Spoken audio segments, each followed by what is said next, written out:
Zohar Kodesh. This is a Pirush, Matok Midrash, and we're going to be looking once again in Parshas BALAK. Now, the first part of Parshas BALAK has a lot of mysticism and actually witchcraft. It really talks about that and what made BALAK ben Zippor, the son of the bird, what that was all about. Now, there's another section in Parshas BALAK. It's a long Zohar. And this portion, let me open it up here, is going to be called the, trying to understand it. It's not so simple. It's called the Yanuk. Here it is, the word right there, written in sort of like Aramaic style with an aleph at the end. Yanuk means to nurse. So the Yanuk sounds like it means a nursing child. So we have to hear what this Zohar is all about. It's a deep Zohar. So Rabbi Yitzchak, Rabbi Yehuda, Rabbi Chava Azle Ba'orcha, they were traveling along their way. Malta Lahaku Asa Dechfar Sichnin. Interesting name. They played in a village called Sichnin. The Havatama and Rav Hamnuna Sabba. In this place was this man, Rav Hamnuna Sabba. Now, in other places I've seen the word nun, in nuna, in Aramaic, means fish. So, or something like that. We haven't read the Matok Pirush yet, so we'll see that. Is archu be'it. So he went and he, I guess they had a little rooming house, or he became a guest by his wife. The she had a very small child, so she was taking care of her child.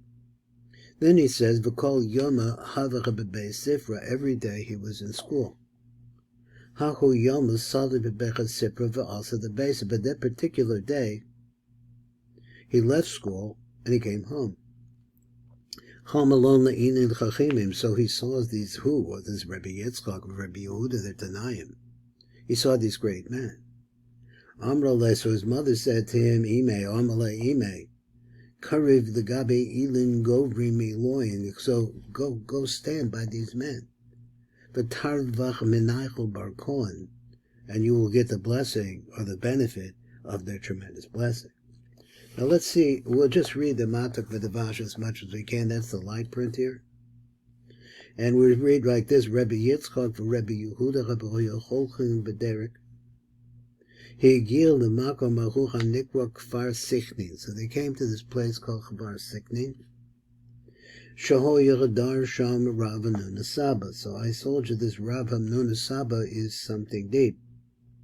This archel etzel ishta. So they got a room. His wife had a room for them, and I guess they rented a room, or they became guests. Rav Hamnuna Sabba gevarav meis gedul. Later on, they're going to say that Matok Midrash adds this, because Rav Hamnuna Sabba had passed away. Ben Echad Cotton, she had a very small child. Kol Hayom Kol Yulomed Bebeis Sefer. Every day he learned in his school. Ba'usach Hayom Yatsa Bebeis Sefer Bebal the Beso. Ki Ruach Hashem noses bo, because the Ruach of Hashem was making him move. Sheyavo the Beso, that he should come to home. Orchim chashuvim, that important guests had come. Now you're talking about these two great men, Rabbi Yitzchak and Rabbi Yehuda. So he said, Ra as Elu Chachamim, he saw them. Amrlo Ima, his mother said to him, Lech v'niskarev el Elu Hanashem Hagadolim. So go and stand by these men. These are great, great men. Stand in their light. And you'll be built up.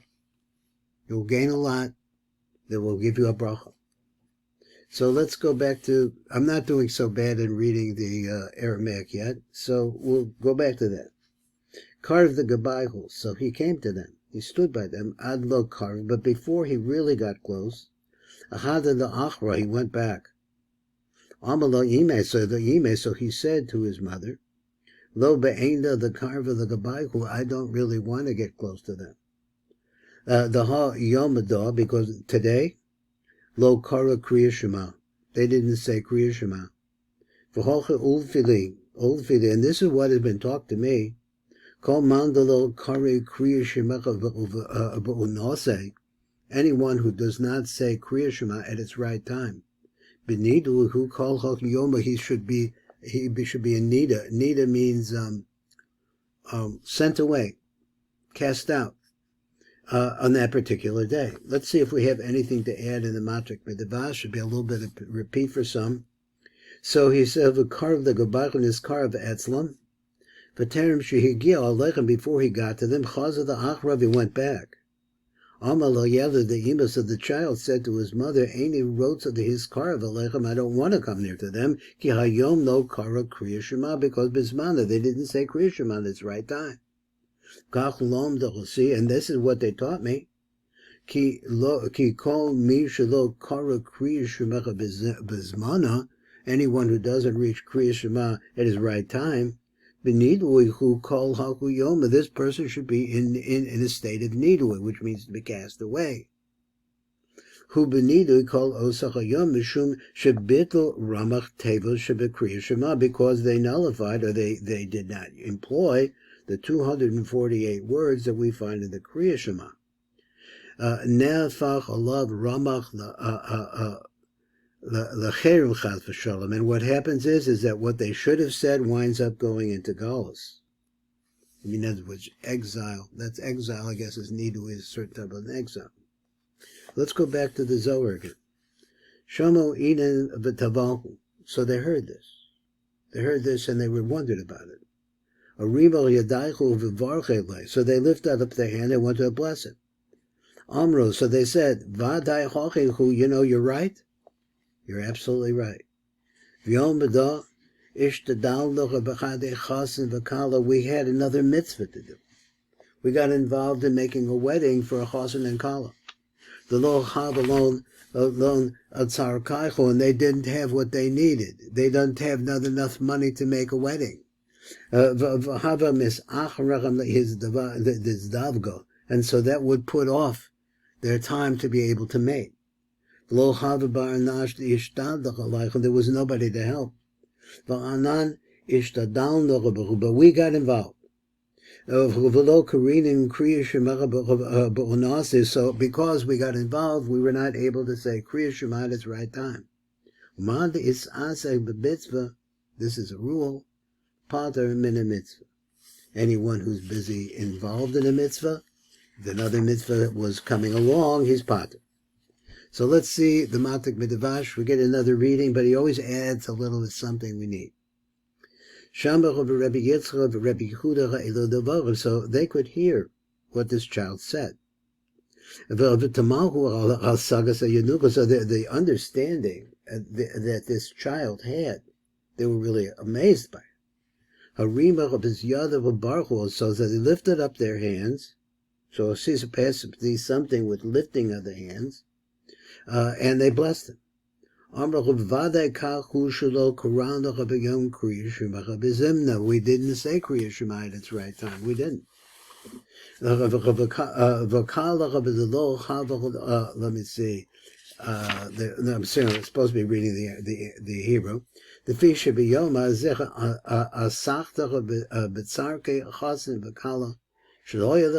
died sarchom, because they didn't have what they needed. And then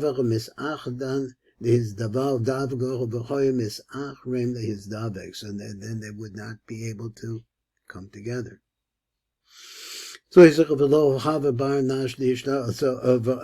to the Hebrew. There was nobody else to be able to deal with it. So we got involved. So we didn't do it at the right time, because we relied on this rule. Pater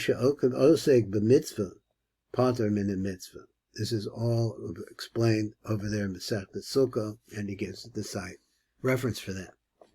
Now let's go on. So they said to my son, how did you know this? So he says, I knew from the aroma that came out of your clothing. So when I came near to you, so then they became really, really amazed at what he was saying. Now let's see, we have a lot more Matok Medevash in this little piece here. So the Shaloch Asayeled, they said, B'nei, B'ma Yudate Shadol Koranda Kriya Shema Bezimna. How did you know that? Heshiv Lachem, he answered that. He said, Bereach, from the aroma, from the scent, Shal Bal B'Shechem Yudate Kashikavaravte Alechem. I knew this as I came near to you. I could smell your garments. The Mahul said, they were absolutely amazed, astounded by this. So he did what he wanted to say like this. I could smell the aroma of the levushim of nishmasam hana'asach mitzvahs, because when you do a mitzvah, it changes the aroma of you, and they were missing it. But I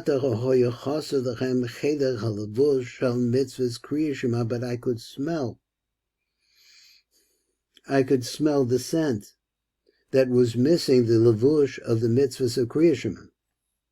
Inami, here's another way to understand it. When a person goes to sleep, that our souls go back to heaven, to the world beyond. What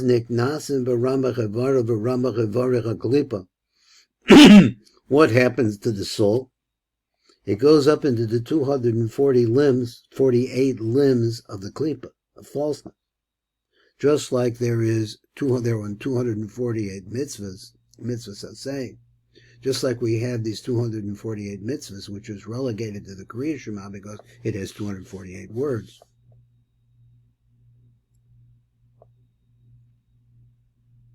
They're missing that levush. And the vush and scent went to, a varia klipa, into the limbs of the klipa, which is a false image, but a very close false image. Then after a person wakes up, even after waking, he's dealing with Torah and mitzvahs. The klipa doesn't leave. It's 248 limbs. Ad sheyikrachu kriya shema sheyesh both ramach etevos, until he reads the Kriya Shema. The Kriya Shema as once again the 248 tevos.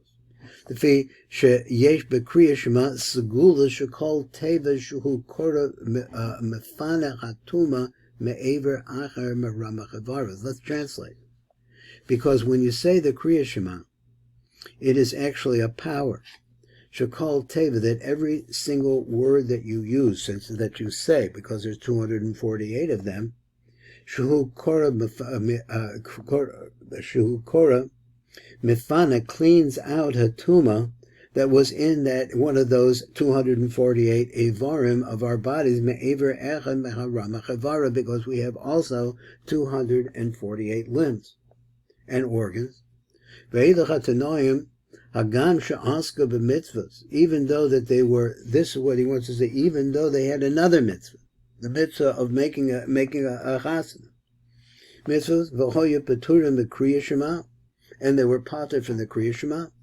Aval osach klipa, because they didn't have to do the Kriya Shema because they were making a wedding. It's aval osach klipa, lo yatzim evarechem, but the klipa itself was still there and it smells. So therefore, what did he smell? He smelled the scent of the klipa gufam shuhu levush nishmasam. That is so deep. How does a person be able to do that? And we know that the Rav said that the Ari could read things in people's faces and tell what kind of a neshama or a spirit was in the person at the time, because they keep changing. It's part of the idea of Sharak Gulam. It's a ball, it's a circle, and it keeps going around and around. It changes. Let's go to the next one. That one had some interesting things in it. Let's go to the next one. So they sat down, they washed their hands, and they broke bread. But Rabbi Yehuda's hands were all dirty. Uvrich ad lo natel, and he made a bracha without washing his hands. Now we know that your hands have to be washed before you eat bread. That's a Jewish custom. Amalol, so he said to him, I talmidei the Rav Shemaya Chasidah Aton, if you're the Talmidim of Rav Shemaya Chasidah, Lo chala l'chul l'vracha b'yadayim mezuchamos.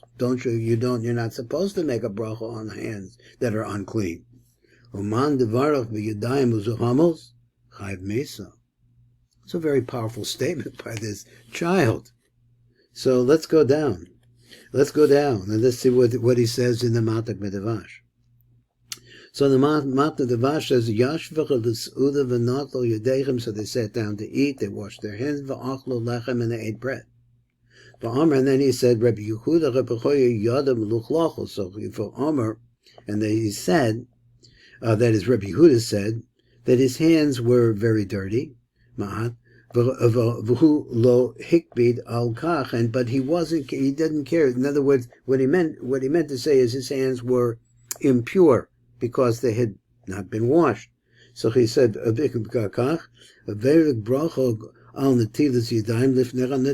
made the bracha before he washed. Kedin call on mitzvah shemevarchem aleichem over asiyasam. So therefore, and then he was able to make the mitzvah at the time that he actually did the washing. But he did it instead of doing it. This is called shemevarchem aleichem over la'asiyosam. In other words, you're supposed to do it at the time that you're washing. But after netila, so he did it afterwards. Yanuk, because the child said, if you were in fact the talmidim of this person, this rabbi, you're not supposed to make a bracha with hands that are dirty. If there's something on your hands that you've been dealing with, whatever your hands are dealing with, it's on your hands. You have to you have to wash it off. And he says like this: he who makes a bracha with hands which are still not clean, who chayv misa, he's liable to the death penalty.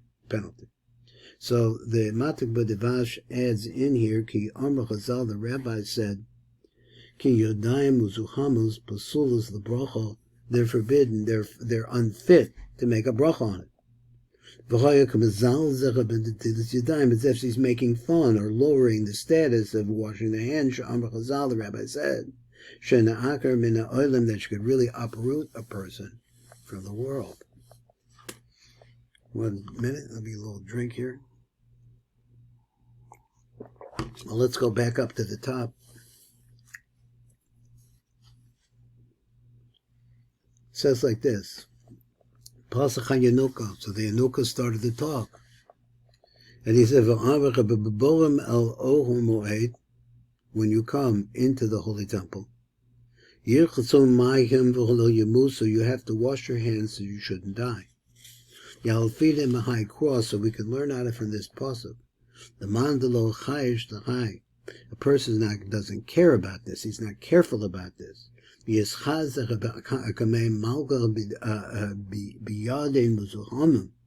And you prepare before your king with hands that are dirty. Chayiv misa. Person is liable to the death penalty. My timer, what's the reason?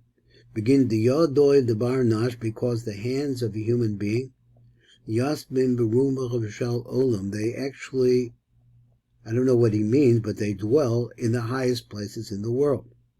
Etz bechada is bidad the bar nash, there is one particular finger, v'iha etzba da rama Moshe, that is the finger that Moshe lifted up. Now, there's a lot here. Let's see what he said exactly. He said, in regards to washing your hands at the base of Mikdash, the Farish Masha Kasa Beboam El Ohum Moed, and coming to the tent of meeting, the base of Mikdash, Yerchatsu Mayim Velo Yemusa. And we learned it from this pasuk. A person is not worried about this. In other words, he's not careful about it. And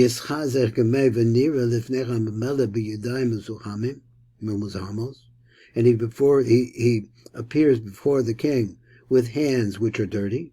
The base of Mikdash below Rechitzas Yadayim. He didn't wash his hand before he went to the base of Mikdash. Choyachayev Misa. Vadima as mitzvahs Netilas Yadayim. So he's comparing the mitzvah Netilas Yadayim, the bracha, to the bracha. Ka'ayin avodas base of Mikdash. He's saying this. Yanuk is saying this. That it's like going into the base of Mikdash. My time is. So what does washing the hands have to do with going into the base of Mikdash? Of course, you have to wash your hands. There, okay, it says over there. Malku hatam shel chomer zuchamas yadayim. Why is it so important about the cleanliness of your hands? Vish yadav shel adam yoshvos b'rama shalodam, because the hands of a man dwell in the upper places of the world. Ka'esa etzbaos romazas al esaras oros, because the 10 fingers refer to 10 different lights. Now you have to understand that Das, for those of you who don't know this, that Das is actually composed of, Das is known, it has within it the water that grows the tree.